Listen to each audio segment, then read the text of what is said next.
नमस्कार, स्वागत है आप सभी का। मैं हूं आपके साथ रेशु त्यागी। आगामी लोकसभा चुनाव को लेकर बीजेपी लगातार बैठक कर रही है। इसी के तहत बीजेपी ने प्रदेश मोर्चा की बैठक बुलाई। इस दौरान राष्ट्रीय महामंत्री संगठन बीएल संतोष और बीजेपी प्रदेश अध्यक्ष इस बैठक में मौजूद रहे। बैठक के बाद बीजेपी प्रदेश अध्यक्ष महेंद्र भट्ट ने बताया कि मोर्चा और कार्यक्रमों का रूप क्या रहेगा, इसको लेकर चर्चा की गई है। इसके साथ ही सोशल मीडिया के जरिए बीजेपी कैसे कार्यक्रमों को जन जन तक पहुंचाएगी, इस पर भी चर्चा हुई है। 2 दिवसीय बैठक थी। कल हमारी यहाँ पदाधिकारी की बैठक हुई। आगामी दिनों कार्यक्रम तय किए।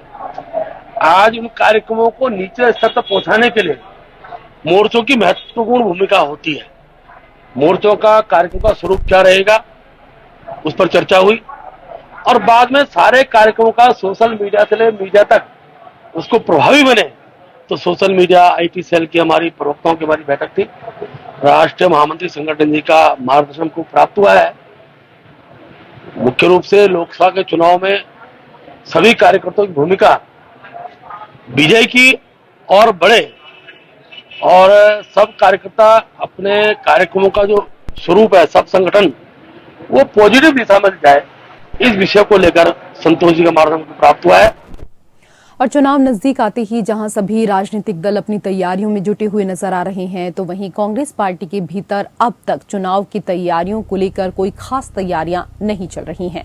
बीजेपी लगातार बूथ स्तर पर बैठकों का आयोजन कर कार्यकर्ताओं को अगले लोकसभा चुनाव को जीतने के लिए चर्चा कर रही है। वहीं मुख्य विपक्षी दल कांग्रेस का अभी तक कोई खास विजन सामने नहीं आया है। हालांकि कांग्रेस के वरिष्ठ नेता सुरवीर सिंह सजवान ने कहा कि कांग्रेस अपनी कोई भी रणनीति किसी तक नहीं पहुंचाना चाहती है। उन्होंने कहा कि कांग्रेस बीजेपी को सचेत नहीं करना चाहती। बीजेपी यदि बूथ स्तर पर मीटिंग कर रही है तो वो करती रहे। हालांकि अभी कोई भी दावा करना उचित नहीं है। कांग्रेस नेता ने कहा कि कांग्रेस पार्टी की रणनीति तभी निकलकर सामने आएगी जब वो चुनाव के मैदान में खड़ी होगी।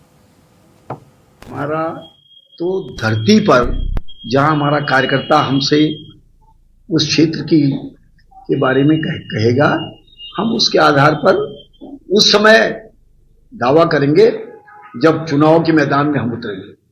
अब इससे कहना ये उचित नहीं है। हम उनकी तरह उतावले नहीं हैं और मैंने कहा अहंकार भी नहीं है। हम बहुत मुस्तैदी से काम कर रहे हैं। हम जानते हैं कि चुनौती है और चुनौती का मुकाबला कैसे करना है, इसके लिए कांग्रेस का हर कार्यकर्ता तैयार बैठा है। उधर हरिद्वार में बाढ़ पीड़ितों को दिए जा रहे मुआवजे को लेकर राजनीति शुरू हो गई है। कांग्रेस नेताओं ने बीजेपी नेताओं पर आपदा पर राजनीति करने का आरोप लगाते हुए कहा कि बाढ़ पीड़ितों को राहत राशि के चेक स्थानीय विधायकों या अधिकारियों के द्वारा वितरित किए जाने चाहिए थे, लेकिन बीजेपी के पूर्व विधायक अपने आश्रम में बाढ़ पीड़ितों को चेक बांट रहे हैं। इस दौरान हरिद्वार ग्रामीण कांग्रेस के जिला अध्यक्ष राजीव चौधरी ने बाढ़ग्रस्त क्षेत्रों में पीड़ित लोगों को 10-10 हजार राहत राशि दिए जाने की मांग की। जिला अध्यक्ष राजीव चौधरी ने कहा कि आपदा राहत राशि देने के नाम पर भी बीजेपी राजनीति कर रही है, जिसका विरोध करते हुए कांग्रेस धरना प्रदर्शन करेगी और मुख्यमंत्री राज्यपाल को इस संबंध में ज्ञापन भी दिया जाएगा। जो मैंने आज पत्रकार वार्ता में भी ये विषय उठाया है और एक फोटो भी दिखाया है कि हरिद्वार ग्रामीण विधानसभा के पूर्व विधायक अपने आश्रम में बुला के लोगों को सरकारी चेक बांटने का काम कर रहे हैं। ये परंपरा बहुत गलत है, क्योंकि ना तो वो जनप्रतिनिधि ने सरकार का हिस्सा है। भारतीय जनता पार्टी इस आपदा में लोगों को राहत देने के नाम पे भी राजनीति करने का काम कर रही है। इसका कांग्रेस विरोध करती है और हम लोग इसके खिलाफ अगर धरना प्रदर्शन करने का धरना प्रदर्शन करेंगे और मुख्यमंत्री जी और राज्यपाल जी को भी ज्ञापन भेजा जाएगा कि इस तरह का नहीं होना चाहिए किसी भी आपदा के समय में कि कोई पार्टी विशेष या व्यक्ति विशेष को लाभ पहुंचाने के लिए सरकारी धन का दुरुपयोग।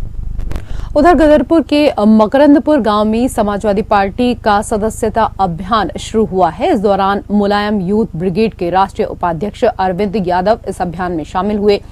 इस मौके पर अरविंद यादव ने कहा कि उत्तराखंड की 5 लोकसभा सीटों पर चुनाव की तैयारी हम लोग कर रहे हैं। समाजवादी पार्टी जीत के प्रति आश्वस्त है। इसी को लेकर मकरंदपुर गांव में हमने सदस्यता अभियान चलाया है, जिसमें बड़ी संख्या में स्थानीय ग्रामीणों ने हिस्सा लिया। समस्त उत्तराखंड प्रदेश में एक कार्यक्रम चलाया जा रहा है सदस्यता अभियान के नाम से। सदस्यता अभियान के साथ साथ हम सभी गाँव में भ्रमण कर लोगों से मुलाकात करने का कार्य कर रहे हैं और समाजवादी संगठन विस्तार करने का कार्य कर रहे हैं। सर्वप्रथम जो आदेश पार्टी का है कि संपूर्ण प्रदेश में संगठन का विस्तार करना है और जो भारतीय जनता पार्टी की सरकार प्रदेश में चल रही है उसके द्वारा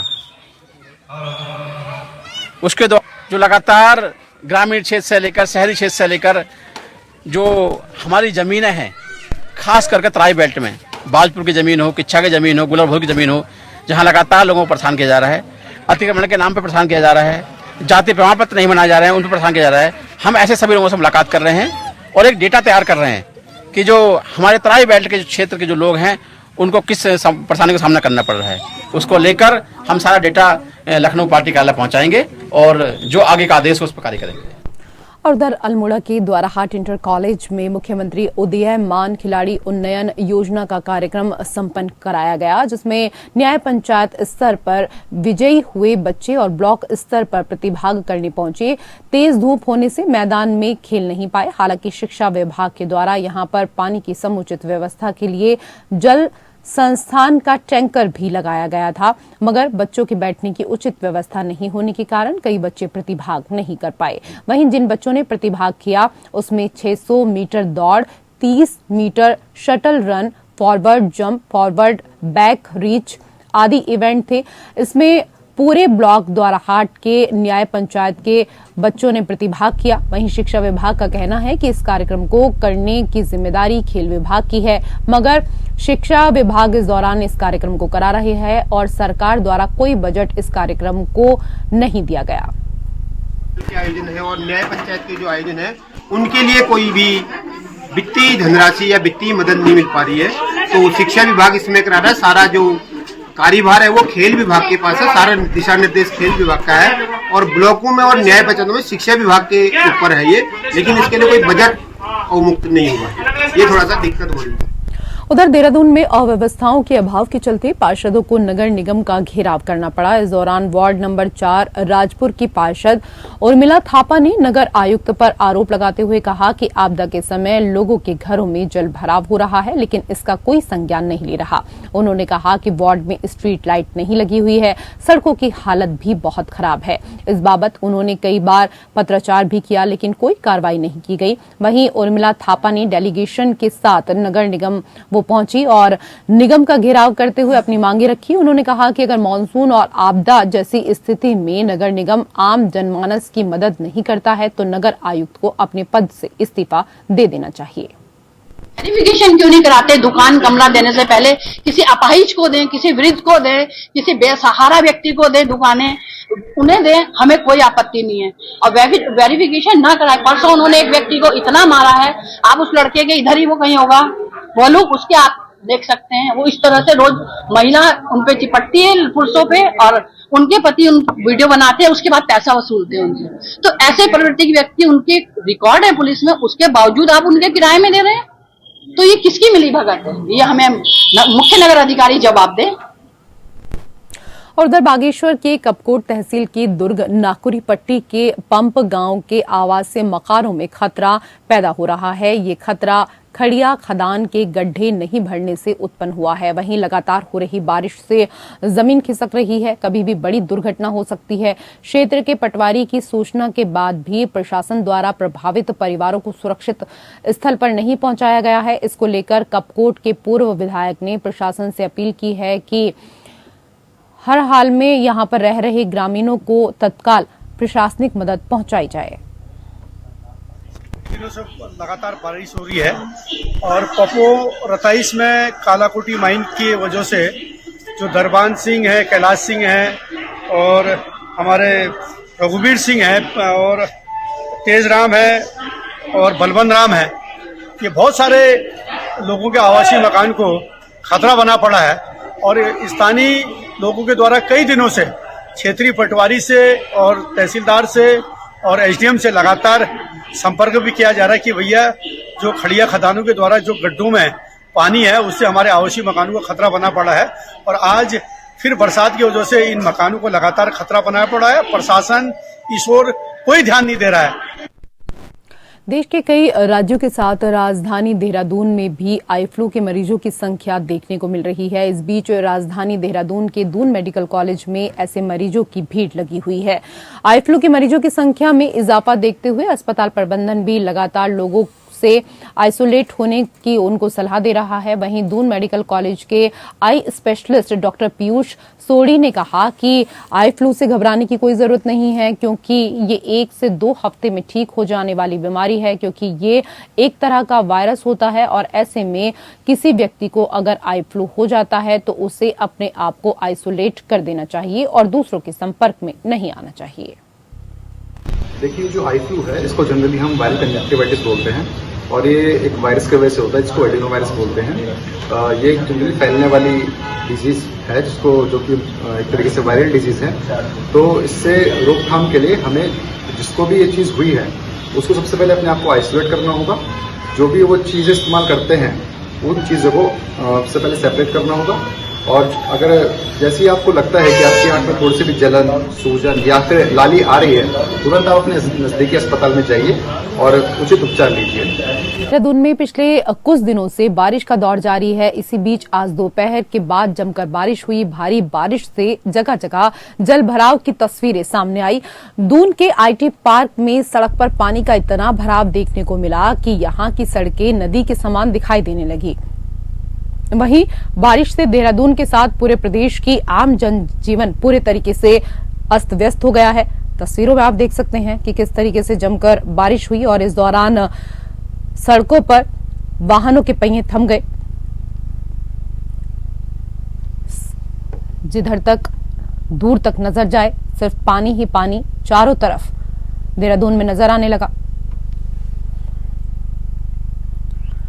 वहीं देहरादून में बेरोजगार संगठन के अध्यक्ष बॉबी पवार ने आयुष विभाग में नियुक्ति को लेकर बड़ा खुलासा किया है। इस खुलासे में पूर्व कैबिनेट मंत्री चंदन राम दास की बेटी को गलत तरीके से नियुक्ति देने का दावा किया गया है। वहीं इसको लेकर कांग्रेस ने बीजेपी को घेरते हुए भ्रष्टाचार के आरोप लगाने भी शुरू कर दिए। इसको लेकर बागेश्वर में कांग्रेस जिला अध्यक्ष भगवत सिंह डसीला ने सरकार को घेरते हुए कहा कि नियुक्ति में पारदर्शिता को लेकर सरकार के दावे खोखले हैं। बागेश्वर में कांग्रेस इस मुद्दे को विधानसभा उपचुनाव और लोकसभा चुनावों में जनता के बीच उठाएगी। कांग्रेस इस मामले को बड़े स्तर पर उठाने की तैयारी कर रही है। देखिए, एक हमारे स्वर्गीय पूर्व के कैबिनेट मिनिस्टर चंदन राम दास जी की पुत्री के नियुक्ति के बारे में आज बॉबी पवार ने एक लाइव प्रेस कॉन्फ्रेंस करी थी। वो मैंने लाइव देखा था पूरा इंटरव्यू उसका। तो उसमें ये कहा गया कि उत्तराखंड लोक सेवा आयोग से जो चयन होना चाहिए था वो प्रक्रिया न करके इन्होंने एक जो यूनानी और आयुर्वेदिक चिकित्सा का जो इन्होंने जो 5400 पे ग्रेड में जो उसको नियुक्ति दी है वो एक अवैधानिक नियुक्ति उन्होंने करार दे रखी है। और जिसमें कि आज हम भी उसके लिए जो है एविडेंस इकट्ठा कर रहे हैं और हम चाहते हैं कि इस बात का खुलासा होना चाहिए। जिस तरीके से आपने देखा होगा कि उत्तराखंड में ये जीरो टॉलरेंस की जो सरकार है वो कहती है कि हमारे द्वारा भ्रष्टाचार और युवाओं और जो बेरोजगारी जो बढ़ रही है उसमें हम भ्रष्टाचार नहीं कर रहे हैं। लेकिन और उधर देहरादून में क्लीन दून ग्रीन दून की अभियान जमीन पर अब सफल होता हुआ दिखाई नहीं दे रहा है। हाल ही में इस अभियान के तहत नगर निगम ने शहर के सभी इलाकों में डस्टबिन हटाए थे। इसको लेकर निगम का प्लान था कि शहर के सभी डस्टबिन को हटाकर सभी घरों से निगम की गाड़ी जाकर कूड़ा इकट्ठा करेगी ताकि शहर का प्रत्येक इलाका कूड़ा मुक्त हो सके। हालांकि निगम का ये प्लान पूरी तरह सफल नहीं हो पाया, जिसके बाद निगम ने कुछ क्षेत्रों में डस्टबिन लगा दिए हैं। वहीं कुछ क्षेत्रों की ओर निगम का ध्यान नहीं गया, जिसके चलते सड़क के किनारे कूड़ा पड़ा हुआ है, जो कि लोगों के लिए परेशानी का सबब बना हुआ है। वहीं मेयर सुनील उनियाल गामा का कहना है कि किस तरह इस परेशानी का निवारण किया जा सके, इसके लिए निगम सोच विचार कर रहा है। फिलहाल निगम अपनी इस योजना में और कितना वक्त लेगा, ये देखने वाली बात होगी। डस्टबिन को हमने डस्टबिन फ्री करने के लिए हमने शहर में एक योजना बनाई थी कि हम शहर भर से सारे डस्टबिन हटाएंगे। लेकिन अभी हमने देखा है कि जहां जहां से हम डस्टबिन हटा रहे हैं वहां थोड़ी दिक्कतें आ रही है, इसलिए हमने अभी कुछ डस्टबिन हटाई है। अभी आगे हटाने की कोई हमारी ऐसी कोई प्रोग्राम नहीं है, ऐसी कोई योजना नहीं है। लेकिन जब वो जितने डस्टबिन हटाए थे वो जिस दिन प्रयोग सफल होगा उसके बाद हम उसमें आगे बढ़ेंगे। उधर काशीपुर में तेंदुए का पिछले काफी समय से आतंक देखने को मिल रहा है। तेंदुए के बढ़ते आतंक को देखते हुए वन विभाग और स्थानीय प्रशासन ने स्थानीय लोगों से सुबह शाम न टहलने जाने की हिदायत दी है। वहीं काशीपुर के मानपुर रोड पर अनेकों बार इस तेंदुए को देखा गया है। इसको लेकर वन विभाग के अधिकारी रमेश चंद ने बताया कि मीडिया कर्मियों के सामने ही तेंदुए को टीले की तरफ भागने का प्रयास करते हुए देखा गया। इसके बाद भी तेंदुआ टीले की तरफ झाड़ियों में नहीं गया। इस दौरान वन विभाग की टीम ने सरकारी वाहन से इस दौरान हूटर और टॉर्च के सहारे वो उसके पास गए, जिससे तेंदुआ अपने को असुरक्षित महसूस करते हुए टीले की झाड़ियों की तरफ चला गया। वहीं तेंदुए के खतरे को देखते हुए वन विभाग के अधिकारियों ने लोगों से अपील की है कि वो पक्का रास्ता छोड़कर कच्चे में न उतरें। तेंदुआ दिखाई देने पर वीडियो बनाने के चक्कर में अपनी जान को किसी भी तरीके के खतरे में न डालें।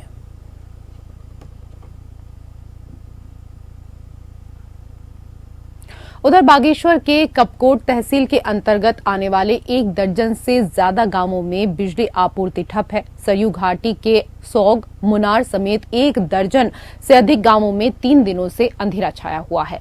वहीं इस दौरान ग्रामीणों को काफी दिक्कतों का सामना करना पड़ रहा है। ग्रामीणों ने कहा कि गांव में बिजली नहीं होने से संचार व्यवस्था ठप है, मोबाइल फोन बंद हो गए। बच्चों के शिक्षण कार्य में भी परेशानी इस दौरान हो रही है। गांव में जंगली जानवरों का खतरा बना रहता है। बिजली नहीं होने से ग्रामीण खतरे के साए में जी रहे हैं। क्षेत्र में लघु उद्योग भी ठप पड़ा हुआ है। वहीं ग्रामीणों ने प्रशासन से बिजली आपूर्ति बहाल करने की मांग उन्होंने कहा कि वो कई बार कर चुके हैं। पौड़ी शहर के नए बस अड्डे के पास 20 से 25 आवारा कुत्तों का आतंक रुकने का नाम नहीं ले रहा है। इस क्षेत्र में आवारा कुत्ते किसी न किसी पर हमला करते हुए लगातार नजर आ रहे हैं। हालिया मामला आज सुबह देखने को मिला, जहां स्कूल जा रही 5 साल की बच्ची पर आवारा कुत्तों के झुंड ने हमला कर दिया। कुत्तों ने बालिका को बुरी तरीके से घायल कर दिया। वहीं स्थानीय लोगों ने घायल बच्ची को जिला अस्पताल पौड़ी में भर्ती कराया, जहां बच्ची का इलाज किया जा रहा है। वहीं बच्ची की गंभीर हालत को देखते हुए उसे एम्स के लिए रेफर कर दिया गया। फिलहाल स्थानीय लोगों में नगर पालिका के खिलाफ आक्रोश बढ़ता हुआ नजर आ रहा है। वहीं कुछ दिन पहले ही इन आवारा कुत्तों के झुंड ने 2 बकरियों को अपना निवाला बनाया था, जिसको लेकर नगर पालिका के स्थानीय लोगों के द्वारा इसकी शिकायत भी दर्ज कराई गई थी। हालांकि 1 हफ्ता बीत जाने के बाद भी इस पर कोई कार्रवाई होती हुई दिखाई नहीं दे रही। उधर हरिद्वार में देर शाम ऋषिकुल चौराहे के पास राष्ट्रीय राजमार्ग पर बड़ा सड़क हादसा देखने को मिला, जहां यूपी रोडवेज की बस स्कूटी को बचाने के चक्कर में फ्लाईओवर के डिवाइडर से टकराकर अनियंत्रित होकर पलट गई। इस बस में बच्चे, महिला और बुजुर्गों के साथ कुल 57 लोग सवार थे, जिसमें से 11 लोग गंभीर रूप से घायल हो गए। वहीं मौके पर इकट्ठा हुई भीड़ ने इसकी सूचना प्रशासन को दी, जिसके बाद पुलिस की टीम ने घायलों को जिला चिकित्सालय इलाज के लिए भेजा। बताया जा रहा है कि नजीबाबाद डिपो की बस हरिद्वार आ रही थी। जैसे ही बस नेशनल हाईवे से सर्विस लेन पर आई, वैसे ही सामने से स्कूटी आ गई, जिसे बचाने के चक्कर में बस पुल की रेलिंग से टकराकर पलट गई। ये बस अभी करीब आधा घंटा पहले नजीबाबाद डिपो की बस आई, हरिद्वार आ रही थी, और जैसे ही ये पेट्रोल पंप, साइकिल पंप से आगे आकर के सर्विस लाइन पे आई थी, इतने में ही एक स्कूटर सवार इसके आगे आ गया। उसे बचाने के लिए ड्राइवर ने गाड़ी को दाईं तरफ काटा, और यहाँ पे चूंकि डिवाइडर है, यहाँ से फ्लाईओवर स्टार्ट हो रहा है, तो उससे टकरा करके ये पलट गई बस। कोई संख्या 8-9 लोग हैं लगभग है, जितने भी थे ऑटो से, सभी लोगों को तुरंत सूचना पे एम्बुलेंस बुला ली गई थी और भिजवा दिया गया उन्हें। कुछ की मामूली ज्यादा गहरी चोट नहीं है, कोई कैजुअलिटी नहीं हुई है। फिलहाल उत्तराखंड की खबरों में मेरे साथ इतना ही। नमस्कार।